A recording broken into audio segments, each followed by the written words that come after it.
So good afternoon. It's just gone 5 minutes after 4 o'clock. I'm Nana Akua. This is GB News on TV and digital radio.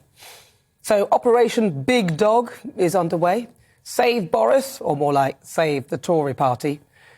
So we now have others stepping forward who had parties in Downing Street. Many clearly behind Boris Johnson's back, and by the sounds of it, the latest ones appear to be scheduled specifically when he was away, and clearly by people who did what they could to disguise that they were actually happening. So, like, for example, concealing drinks in suitcases.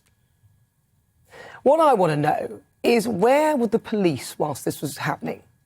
We all know that Downing Street is one of the most heavily policed buildings in the United Kingdom. So are we to believe that those who enforced the law were also blissfully unaware that these things were going on? We've been taken for fools here.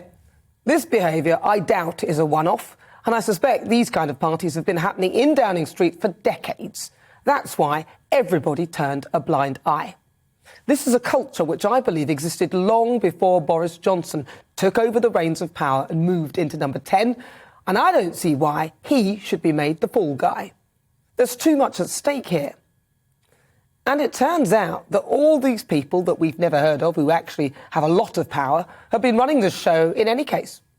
Kate Josephs, never heard of her until now. She led the government unit responsible for drawing up COVID rules. She threw a boozy leaving party during the Christmas restrictions. She apparently literally wrote the rules. She's left to become a chief executive of Sheffield Council. Good luck with her there. Kate Josephs reported to another civil servant, Simon Case. Never heard of him. He was invited to the party. He didn't go. But apparently that night, his staff were having a party in his private office. And some 24 hours before, number 10 staff, more civil servants again, hosted their own Christmas party. Now the future of the Conservative Party and its leadership rests with Sue What's-her-face? Sue Gray? Who, once again, no one in the general public has ever heard of, but apparently she's a senior civil servant. We need to look at the role of civil servants here, who in many cases are infinitely more powerful than those who appear to be the face of power. They've seen off successive prime ministers. And if we look more closely at this, instead of through a "it's all Boris's fault" lens, a clearer picture emerges.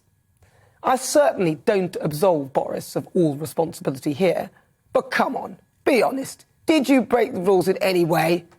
And as for the police, who must have turned a blind eye, people should now be able to reclaim any fines paid for rules broken. But is removing Boris worth the risk of political instability, the kind that paralyses governments from getting on with the business of government? I don't know if you've cared to notice, but it looks to me like we're over the worst of this pandemic. The economy is looking pretty good. And we've got some huge changes coming down the line, which will have a real impact on all of us. All this other stuff is distraction politics, and the Conservative Party are caught between a rock and a hard place. I suspect other countries are laughing at the UK that we are prepared to ditch a Prime Minister based on this. I mean, if this were China, those who dared to leak it wouldn't live to tell the tale. Boris has an ability to bounce back.